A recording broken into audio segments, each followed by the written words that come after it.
Hey guys, it's Lana here. Welcome to episode 20 of season 1 of my F1 2016 career mode. Now we're nearly at the end of the season here.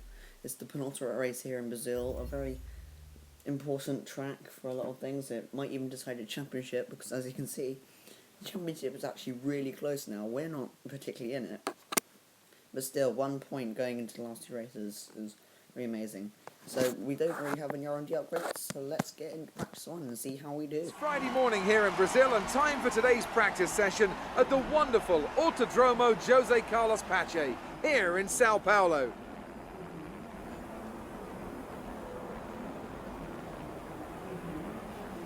I'm here with Anthony Davidson once again. Nice to see you, Ant, and I wanted to ask you about how you go about improving the car over the course of a practice session.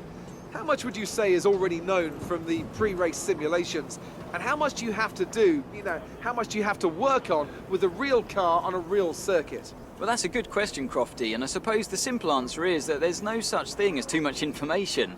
As you say, the bigger teams have very complex simulations, vast numbers of clever people crunching the numbers back at base, but what they can't tell you is stuff like how the track condition's going to be, or what the temperature's going to be doing over the course of the day, and how all of that's going to be interacting with the tyre.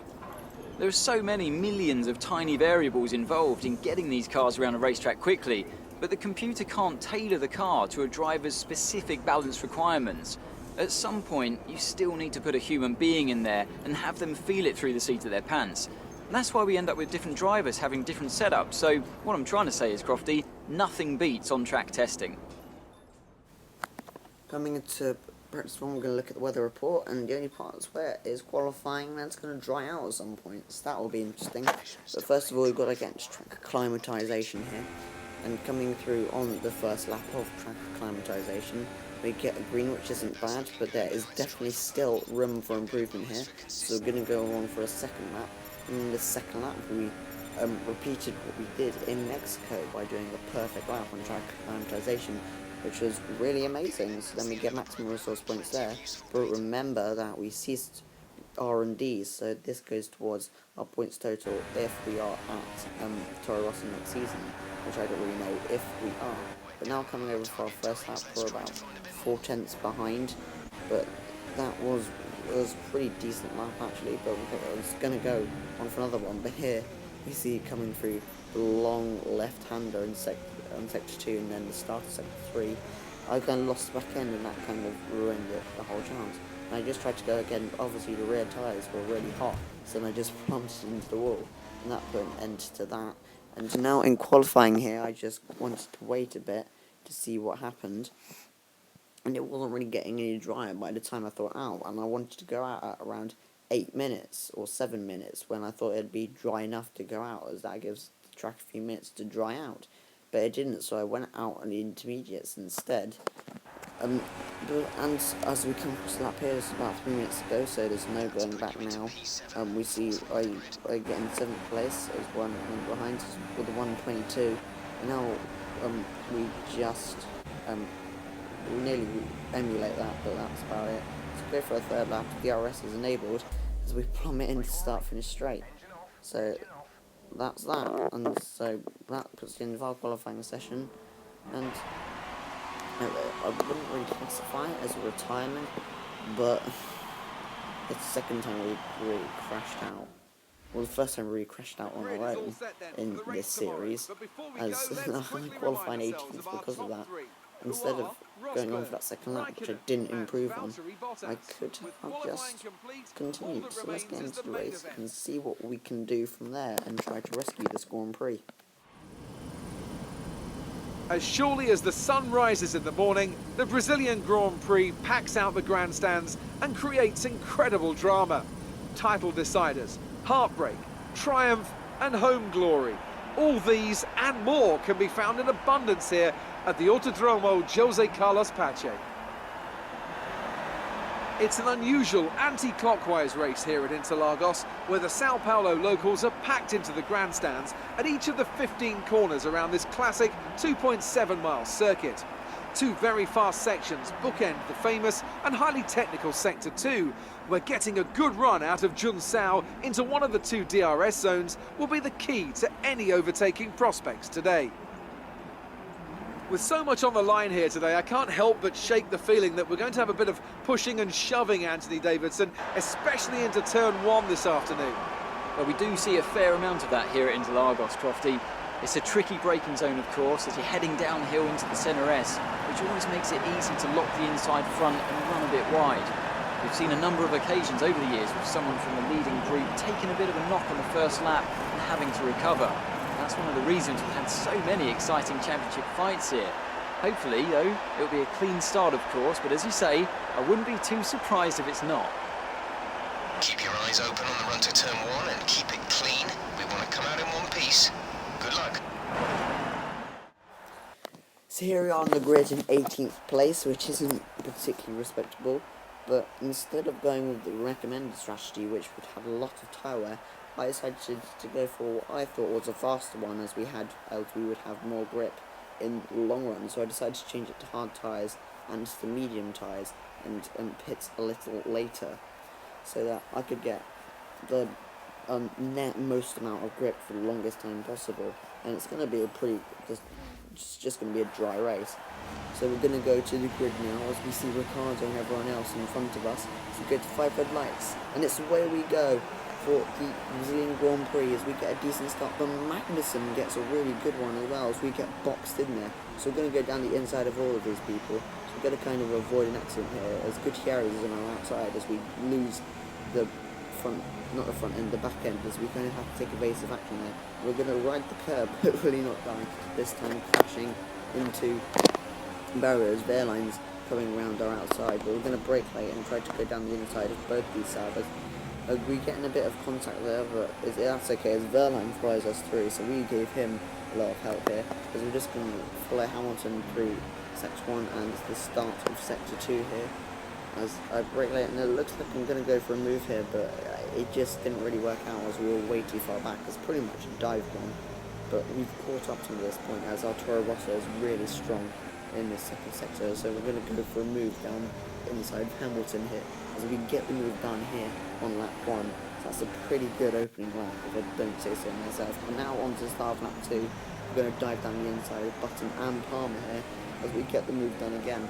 As we see Massa, Alonso and Vettel are fighting here, as Alonso is a lot slower than everyone else. So we're just going to tuck in behind, see what we can do here.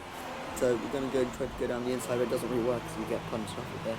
But Massa's still there, so we're going to try to keep at bay with him, but he pushes us into the grass, so that gives out him better traction, but he's going to give me space here. So I tried to hang it around the outside. I don't really think it's going to work here, no. He forces us wide, but we're still going to hang it around there. We're still here. But we don't dive it down the inside, but we might try to look for a move down the outside here again. No, great battling here for 6th place, but for us it's 8th as we dive down the inside here in Sector 2. The same move as we did on Hamilton earlier in the Grand Prix as we get up into 8th place. We're now on the exact same lap down.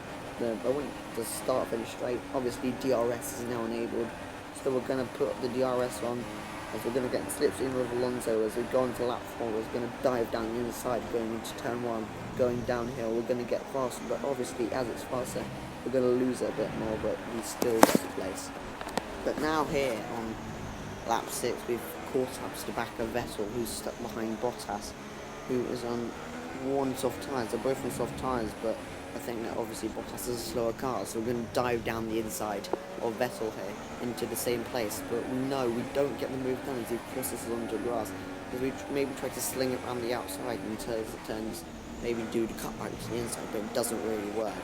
But now, obviously, that gave Hamilton time to catch up, so with the superior car to mine, it's going to come down our inside down this back straight, so we're going to leap in the space, maybe try to hold it around the outside, but no, he does it cleanly as the best traction, and so he goes past us cleanly as Vettel can get away from us. And now here at lap 8, I'm due to come in for my pit stop, but it shows that Carlos Sainz is in the pits, so I just have to dive out of the way and just wait there, as we can see that brown dot. So instead, on lap 9, I'm going to come into the pits here and slow it right down so I can get down to the speed limit here. And it wasn't a bad stop either. It's 2.3, could be a bit better. I mean, under 2 seconds is definitely the best. And if it's against other teams, then that would have been a decent stop as well. But we're going to come out here in the long winding pit exit here at Brazil. Maybe just tap the wall there with our front right tyre as we come out behind Bottas, which isn't particularly good. But we're going to try to catch up to him on the end of lap 11 and start of lap 12 there. We've got DRS on him, so we're going to get in the slipstream with our fresher tyres and slipstream. We're going to dive it down the inside. He maybe tries to hang around or doesn't cut back, but no, we have more traction than him, so we get the move done. But we're stuck behind Rio Haryanto here, as you can see on the track map below us, that we're starting to build a bit of a train here. And I got pretty increasingly frustrated here as Haryanto was holding us up. And fair due, he is fighting for position, but it's really detrimental to my race, so I wasn't particularly happy. I was getting a bit frustrated here. So, and I got DRS from him, and I still wasn't able to overtake him. He ducks into the pits here, so we're going to have to defend from Bottas here as we defend the inside line. As he tries to make a move, but it just doesn't work, so we're going to try to hold P6 here. But now on lap 17, obviously he's on worn hard tyres, so we can see Button and Bottas flipping the position, as you can see back there, like, as you can tell by the tyres. But thank God we're now out of DRS range, so we can have a smooth run to the finish.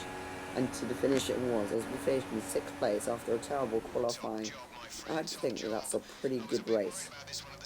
I didn't think this would happen after qualifying. No, it wasn't a really bad race. I'm pretty happy with the result, because it gets us a decent amount of points. And going into the final race in Abu Dhabi, I think I can take a lot of confidence knowing that I'll be able to finish in the points and maybe get a better contract offer from a bigger team.